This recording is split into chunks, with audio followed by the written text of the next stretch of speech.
ओम शांति। आज की मुरली का सार।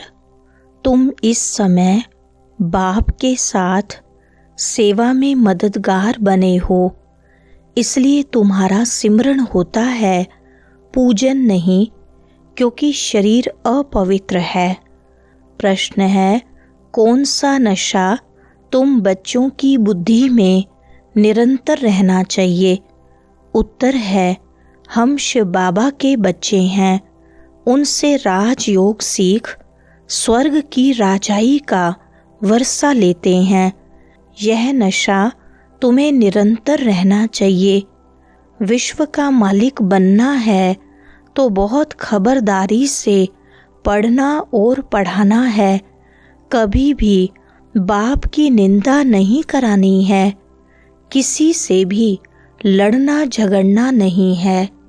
तुम कोड़ी से हीरे जैसा बनते हो तो अच्छी रीति धारणा करनी है। सुनते हैं मुख्य पॉइंट्स। पहली पॉइंट, ऐसे तो कहा नहीं जा सकता कि परमात्मा श्री कृष्ण के शरीर द्वारा नहीं, कृष्ण तो है सत्युग का प्रिंस। परम पिता परमात्मा ब्रह्मा द्वारा स्थापना कराते हैं तो जरूर ब्रह्मा में प्रवेश करना पड़े, और कोई उपाय है नहीं। प्रेरणा आदि की बात नहीं, बाप ब्रह्मा द्वारा सब समझा देते हैं। विजय माला, जिसको रुंड माला कहा जाता है, जो मनुष्य पूजते हैं, सिमरते हैं, तुम बच्चे समझते हो कि रुद्र माला तो सिर्फ सिमरी जाती है। मेरू कहा जाता है ब्रह्मा सरस्वती को, बाकी माला हुई बच्चों की। दूसरी पॉइंट, इस समय तुम पुरुषार्थी हो, तुम्हारा सिमरन होता है अंत में। विष्णु की माला तो कहेंगे चैतन्य जीव आत्माओं की माला।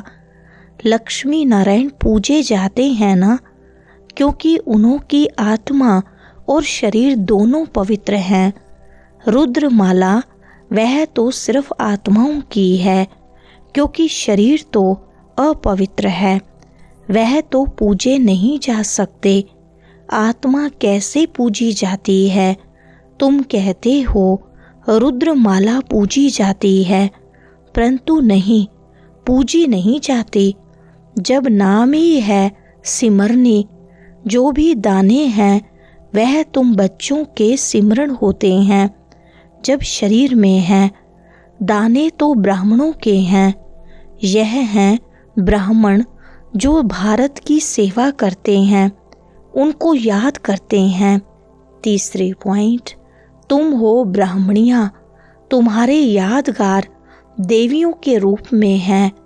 तुम श्रीमत पर खुद पावन बनते हो तो यह माला फर्स्ट ब्राह्मणों की समझी जाए, फिर देवताओं की।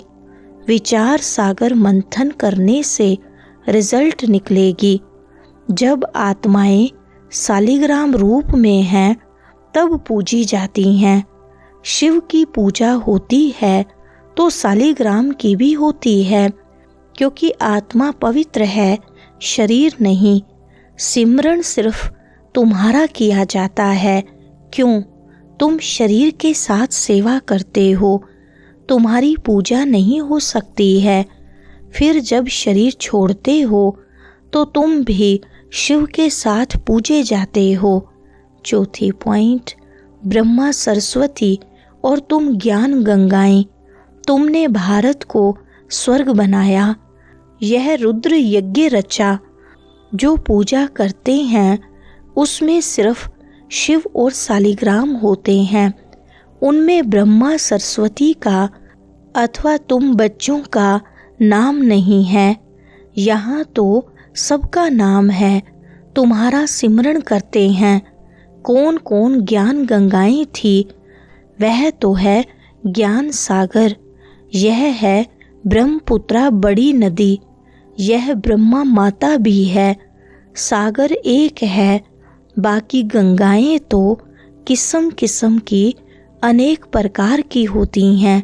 नंबरवार जिनमें अच्छा ज्ञान है उनको सरोवर कहा जाता है, महिमा भी है। कहते हैं मान सरोवर में स्नान करने से परी ज्यादा बन जाते हैं, तो तुम्हारी माला सिमरी जाती है। 5वें पॉइंट, सतगुरु एक ही है, वह सर्व के सद्गति दाता है। सच्चा सतगुरु मनुष्य कोई हो न सके, वह तो सिर्फ आते ही हैं धर्म स्थापन करने।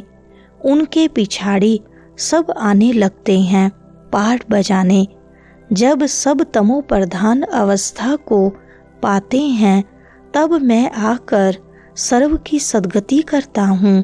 सब वापस जाते हैं, फिर नए सिर चक्र शुरू होता है। तुम राजयोग सीखते हो, वही राजाई पाएंगे, फिर राजा बने व प्रजा बने। मेहनत है राजाई पद पाने की, अंत में पूरा पता पड़ेगा कौन विजय माला में पिरोए जाते हैं। अनपढ़ पढ़े के आगे भरी ढोएंगे। 6 पॉइंट, तुम्हारी यह है बेहद की पढ़ाई।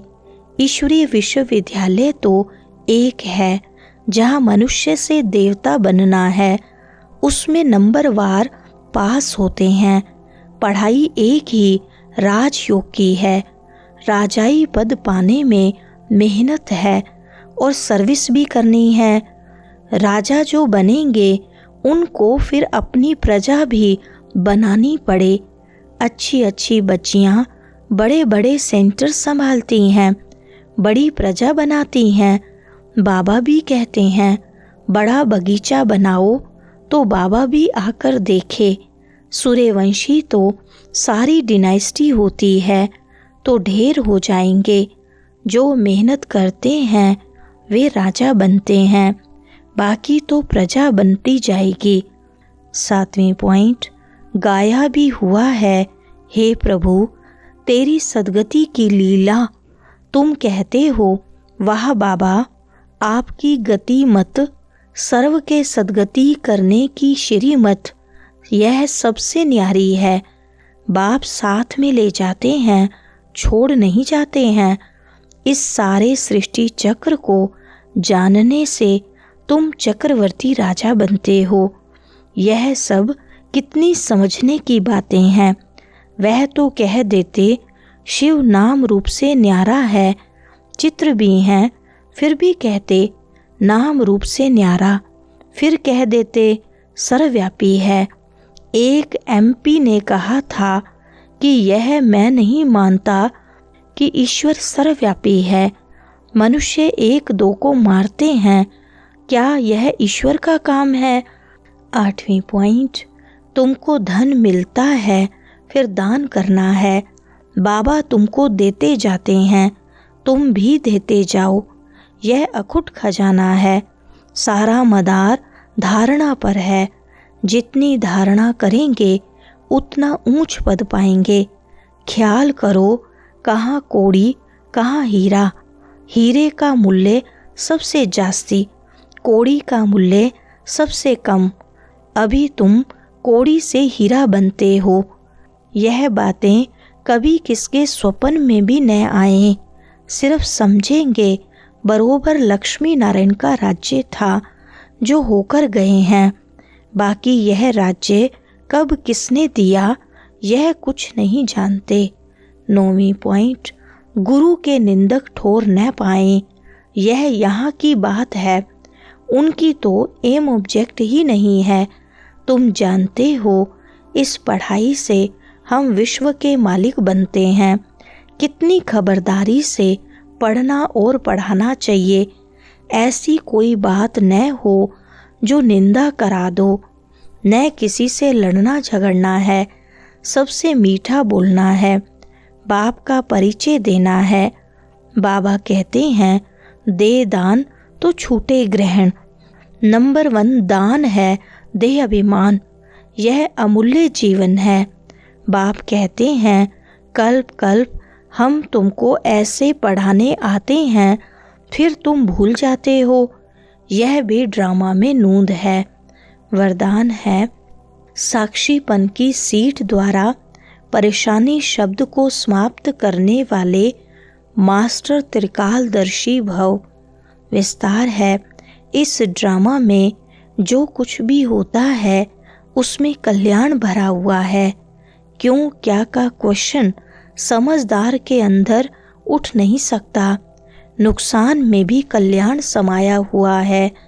बाप का साथ और हाथ है तो अकल्याण हो नहीं सकता। ऐसे शान की सीट पर रहो तो कभी परेशान नहीं हो सकते। साक्षीपन की सीट परेशानी शब्द को खत्म कर देती है। इसलिए त्रिकालदर्शी बन प्रतिज्ञा करो कि न परेशान होंगे न परेशान करेंगे। स्लोगन है, अपनी सर्व कर्मेंद्रियों को ऑर्डर प्रमाण चलाना ही स्वराज्य अधिकारी बनना है। अच्छा, ओम शांति।